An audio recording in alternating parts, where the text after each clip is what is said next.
Então, a gente gostaria muito que quando vocês se lembrassem sobre essas contribuições em relação às artes plásticas, que vocês relacionassem uma vertente um tanto elitizada e complexa, né? E dessa forma que a gente também pensasse em 4 pilares, ok? O primeiro vai tratar do Barroco, que foi um período onde negros e seus descendentes vão criar especificidade no campo das artes. O Barroco surge como estilo oficial da Contra-Reforma, contestando os dogmas da Reforma Protestante, isto é, a religiosidade, a soberania de Deus, também eram incentivadas pelas monarquias. A igreja vai se utilizar o poder da arte para simplesmente, gente, impressionar e dominar. Simples assim.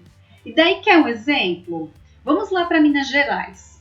Lá por volta do século XVI, que aí nesse período Minas Gerais, com a descoberta do ouro, se torna a mais rica capitania da colônia. Do Barroco Mineiro tem tudo a ver com a submissão à coroa e propiciado pela riqueza, ok? Não esqueça de que nesse novo momento, muitos descendentes de negro ganharam prestígio e admiração. E daí eu digo em relação à pintura, escultura, arquitetura, se tornando mestres em seus ofícios.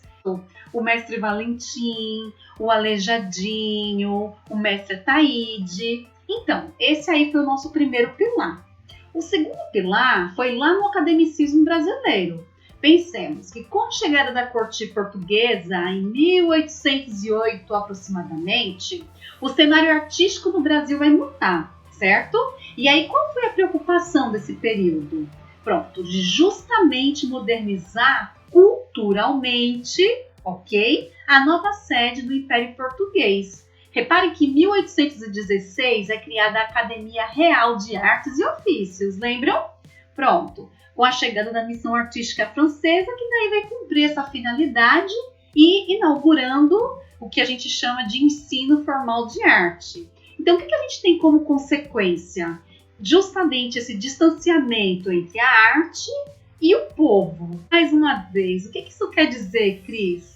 Que se produziram, minha gente, simplesmente uma compreensão ou uma identificação inferiorizada da população negra, tá? E aí eu queria que vocês percebessem que com tudo isso, a população negra não permaneceu apenas nos modos de representação, tá? Apesar de um maior distanciamento, esses artistas negros, eles vão entrar nesse novo sistema de ensino, tá bom? Que daí a gente pode citar, como por exemplo, Firmino Monteiro, o Estevão Silva, o Rafael Pinto, João e Arthur Timóteo da Costa. Resumindo, olha as referências negras aí, tá bom? Beleza. Quando a gente chega no terceiro pilar, aí a gente vai enfatizar o modernismo brasileiro. Repare que o modernismo ele vai ultrapassar as convenções acadêmicas e vai tentar se aproximar de uma arte mais abrasileirada. Observe que isso aí vai acontecer justamente no início do século XX, onde um grupo de artistas vai instaurar uma nova forma de representação para a população negra. Nesse mesmo período, lá no cenário internacional, houve uma gente das formas e modos de representação dos povos considerados primitivos.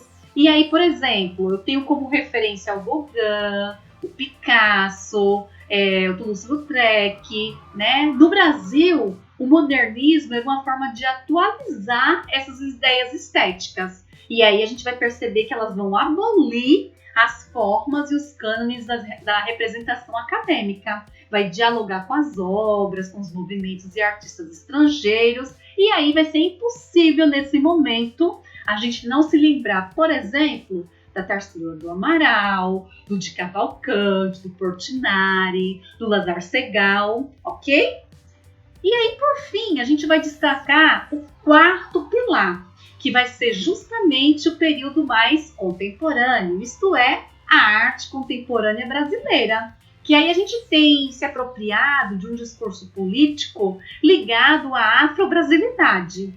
Vejam que nessa seara as produções vão dialogar com o antirracismo, ou seja, há um discurso estético contra a subalternização do afrodescendente e das religiosidades de matriz africana. Em outras palavras, trabalhos que forçam a não colonização da história e a crítica da arte. Então, a lista, minha gente, de artistas que trabalham nessa ideia, nessa vertente, é muito grande, tá? Então, a gente vai citar aqui somente alguns nomes, como, por exemplo, o Adenor Gondim, o Alexandre Vogler, o Arthur Leandro, o Silvio Meirelles, o Emanuel Araújo, Mário Cravo Neto. Esse foi um breve recorte dessas contribuições do negro nas artes, e esse vídeo faz parte da atividade do curso de Criação de Videoaulas do Instituto Federal do Rio Grande do Sul. Grande abraço!